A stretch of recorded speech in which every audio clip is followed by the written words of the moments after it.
The following BLTV program is brought to you by O'Flaherty Law. Please enjoy. Welcome to Learn About Law. My name is Kevin O'Flaherty from O'Flaherty Law. I hope you find this video and podcast helpful. If you need some help, please feel free to call us at 515-207-2006. We offer free consultations in many areas of law, and we have several geographic locations for your convenience. We serve all of Iowa. We're also happy to meet with you and provide most legal services virtually without requiring you to leave your home. Enjoy the video. Hello, I'm Gene Nassif, an attorney at O'Flaherty Law. My practice areas include business transactional matters as well as some landlord-tenant issues. Now, today we're going to talk about what is exempt property in Iowa debt collection cases. When a person owes a debt to another person, this other person may get a judgment from the court to collect debts. The person who owes a debt is called the debtor. The person to whom the debts are owed is called the creditor. If the creditor wants to collect the debt, they ask for something called a debtor's exam.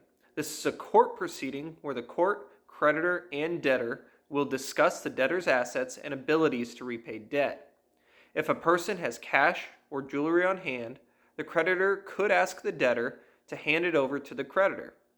If the creditor wishes to get some of the debtor's other property, they will have to ask the court for a writ of execution. The writ of execution will allow the creditor to assess the income of the debtor's paychecks through garnishment, other sources of income, or income from the sale of a debtor's property.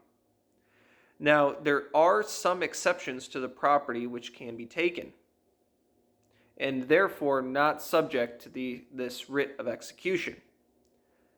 The debtor will be allowed to claim this property as exempt and should file an affidavit of property exempt from execution in their case, detailing all of the property they wish to claim as exempt. The debtor should file this affidavit with the court and sheriff.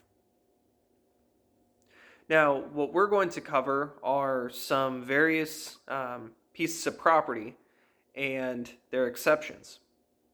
There's first jewelry.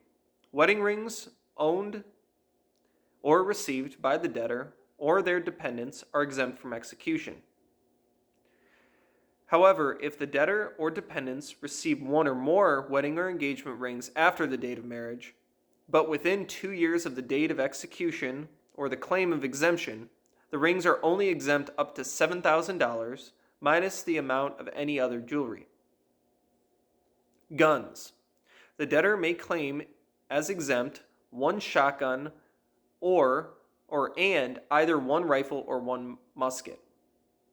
The debtor can also claim burial ground is exempt. Next, household goods. Private libraries, family Bibles, portraits, pictures, and paintings are exempt up to $1,000.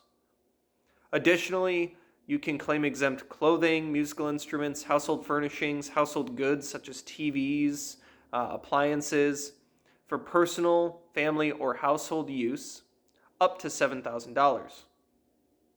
Next, there's benefits. Professionally prescribed health aids for the debtor and dependents are exempt. Support payments. Payments for spousal maintenance, alimony, or separate maintenance, reasonably necessary, are exempt. Investments and retirement accounts. Most payments from pensions, annuities, or similar plans are exempt. Transfers from trusts to retirement accounts may be exempt in certain circumstances. Motor vehicles. A debtor may claim exempt to one motor vehicle valued up to $7,000. Tenants' payments, security deposits, utility deposits, and rent paid to a landlord in advance of the date is due is exempt up to $500. Reasonably necessary payments. The debtor's interest in payments reasonably necessary to support the debtor or dependents arising from a personal injury settlement or a wrongful death case are exempt. Tools of the trade. The tools of a debtor's trade are exempt, including proper implements and professional books up to $10,000.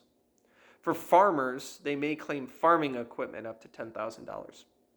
Insurance.